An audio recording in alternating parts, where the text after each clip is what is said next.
Hey everyone, welcome back to the Nello Reads channel. Our first Tales from Tech Support story of the day comes from Meltdown. My desktop does not equal your desktop. So this just happened like a minute ago. One of my team leads in my department was having trouble getting something to work in Excel and pinged me for help. I asked if she could email me the spreadsheet so I could take a look myself, and she sent me a link instead to the spreadsheet on her desktop, as in her C, users, username, desktop.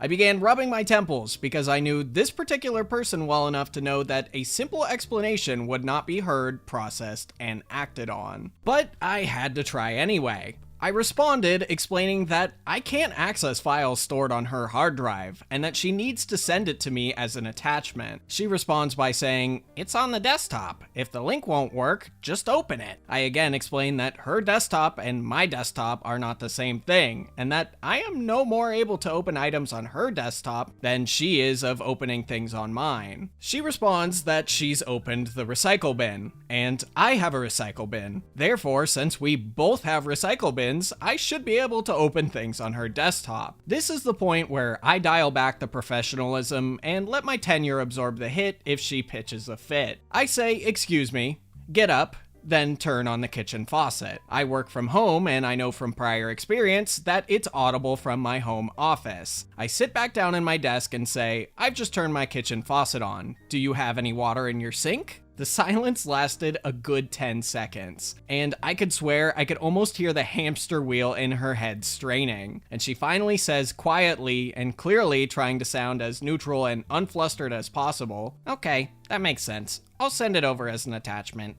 That's seriously one of the best comebacks I think I've ever heard. Honestly, I don't know when I'd ever need to use it, as I don't work in IT. I'm doing my work right now by recording this video, I guess, but I'll definitely be stealing that joke if I get the chance. Our next story comes from Calthropstu, the time I was called in to stop an 11-year-old genius. This one is going to be a little different from most of what I've seen on this sub. Whereas most posts here involve rampant stupidity, this one involves a genius. A couple had seen my flyers I had posted, still in 2007, working for myself as a PC technician. They called me and told me their daughter, 11, kept bypassing their parental software and going online. They asked me to take a look and see what I could do. So I go in, look at their Windows XP setup, and of course, the software is garbage. I test it out and am able to kill it via the device manager. So I go online, look for a better one, and install it. I see the kid peeking from around a corner, just smirking. I know she's done something. I open the new software and everything seems fine. It was something like Netware Nanny or something, I can't remember the name. Basically, it blocked any attempt to open non-whitelisted websites.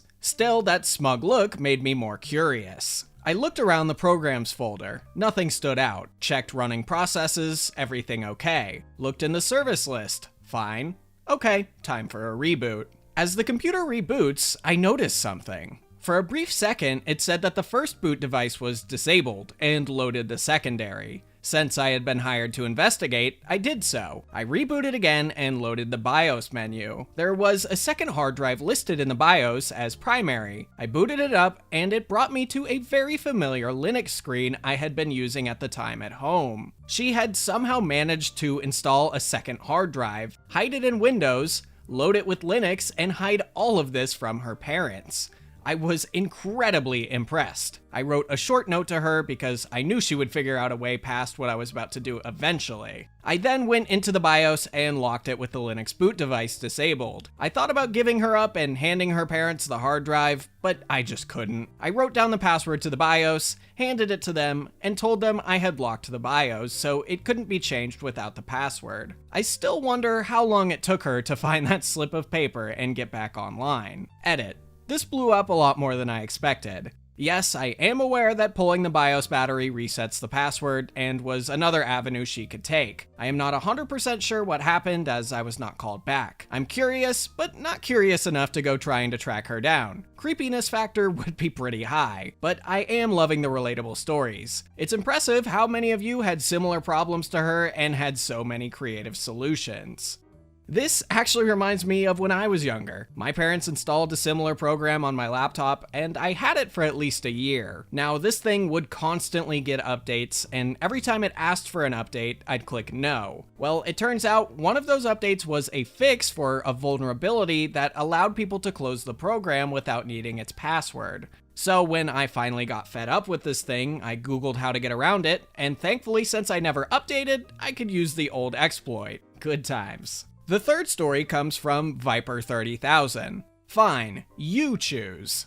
Once upon a time, there were legendary beings called TV repairmen. These majestic creatures were often seen coming to the rescue when the big box in your house stopped showing moving pictures, making sounds, or any combination of those things. Yours truly was a member of this once proud tribe, now made all but extinct by cheap, throwaway televisions and overly hard to service large screen sets. Even back then, it was often a battle for the TV guy to be really considered anything but a crook. People didn't like it when the magic box stopped working, but they really didn't like having to pay someone to fix it. Anyone who has worked in this field for long has a long list of crazy customer stories, and I will be happy to share a few if there is interest, but I will share this one today for my own satisfaction. It's important to understand that there are a myriad of things that can go wrong with a TV set. The sound can be off, distorted, or just sound funny. The picture likewise can be distorted, the colors can be out of adjustment, the signal can be weak, or the set may just be dead. The dead ones were by far the easiest to fix. You had a concrete problem. The biggest headaches came in when the problem wasn't quite so obvious.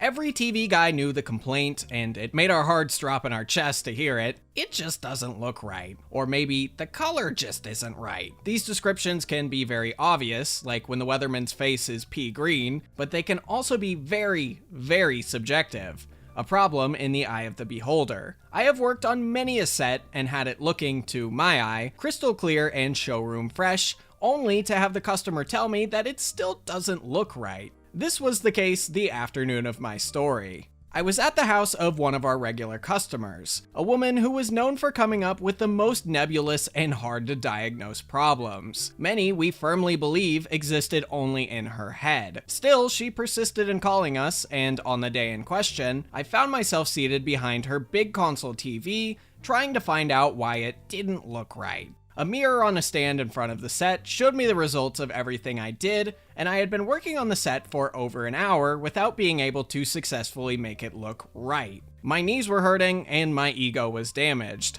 I was this customer's favorite, and I was failing her. It was getting late in the day, and she was happily sitting in her chair, passing judgment on every adjustment. I heard better, worse, no difference, but never that we were done. It was obvious to me that whatever the mysterious thing that she was waiting to see was never going to materialize. The picture was crisp, clear, balanced, and beautiful. Then, an idea occurred to me.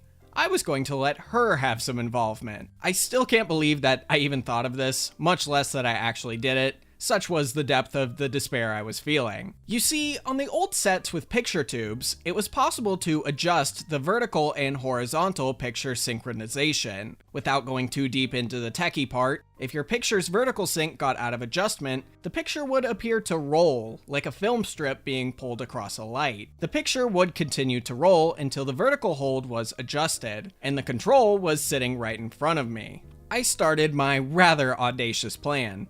"Ma'am," I said, "I've got it very close, but I'm going to need your help to get the perfect picture locked in. I'm going to scan through a series of pictures, and when you see one that looks right, let me know so I can lock it in for you." The lady was kind of excited. She'd never been asked to help before. She leaned in, and I very slightly adjusted the vertical hold so the picture started to slowly roll. She watched intently for several frames and suddenly exclaimed, "There, stop." "Ooh, can you go back one?" With a happy, "Yes, ma'am," I stopped the roll and carefully let it roll backwards once. There, that's perfect," she exclaimed. I very carefully locked it in, made sure that everything was in order, and put the back of the set back on. My customer was positively bubbling as she signed my service ticket and saw me to the door. I left the employment of this particular shop a few months later, moving forward in my telecom career, so I never responded to this lady's house again, but the other tech on the bench at the shop later told me that she was satisfied with that set for a long time. I never had the call to try that again, and my coworker admitted that he could never work up the nerve. I still can't believe that I not only did it, but got away with it. I mean, as long as the lady's happy, no harm, no foul, right? To further explain what he did, he really didn't do anything but make it look like the pictures were changing by having this thing roll through the screen. So in reality, nothing changed, but hey, if the lady's happy, why not? Our next story of the day is from NeuroDog. Can't log in. I work in healthcare, not IT. However, I'm generally the go-to guy for IT stuff in our clinic, and have been deemed the clinic's super user for using our electronic medical record system, essentially making me tier 1 support for my colleagues. But that's not important for the story. I'm sitting in my office yesterday at lunchtime, and I hear one of my colleagues, Dave, talking to a junior trainee, Bob. Hey Bob, you use Macs, right? We don't use iMacs at work, so I know he's talking about his personal computer at home. I do, replied Bob. Well, I need some help. I bought this gorgeous 27-inch iMac and I can't log in. And the conversation fades and I don't hear anymore. Late that afternoon, I'm walking with Dave out to our vehicles to head home. Any exciting plans for the evening, I ask? No, I'm going up to the mall to go to the Apple store. I can't log into my iMac. Right, I overheard you talking to Bob about that at lunch. He wasn't able to help? Tell me what your issue is. Well, I have this iMac I bought a couple years ago. When I set it up, I logged in using a code on my Apple Watch, and since then, I just type a password to log in. But for the past couple of days, I haven't been able to log in. I turn on the computer and it starts up, but then nothing. I click with my mouse to get to the login box, but then it doesn't respond. I can move the mouse cursor, but I can't get it to do anything else. Hey Dave, have you charged your keyboard? What? The keyboard needs charging? Well, I said, since it's new, I'm assuming it's a wireless keyboard, so it runs on battery power. And for the last couple of years, the iMac keyboards and mice don't use alkaline batteries. They have built-in rechargeable ones. There should have been a cable that came with it, and you just need to plug that into the keyboard and a USB port on your computer, and you should be good to go. After a few hours, you can unplug it again, and for good measure, you should probably charge your mouse too. Give it a go and text me later to let me know if it works. Well, I was wondering what that cable was for. 2 hours later, I get a text. You were right about the keyboard and mouse. Thanks for saving me a trip to the Apple store. This story goes to show that it seems like the simplest fix is usually the solution. As humans, we overcomplicate things that really don't need to be sometimes. I hope you enjoyed today's stories, and I'll see you in the next video.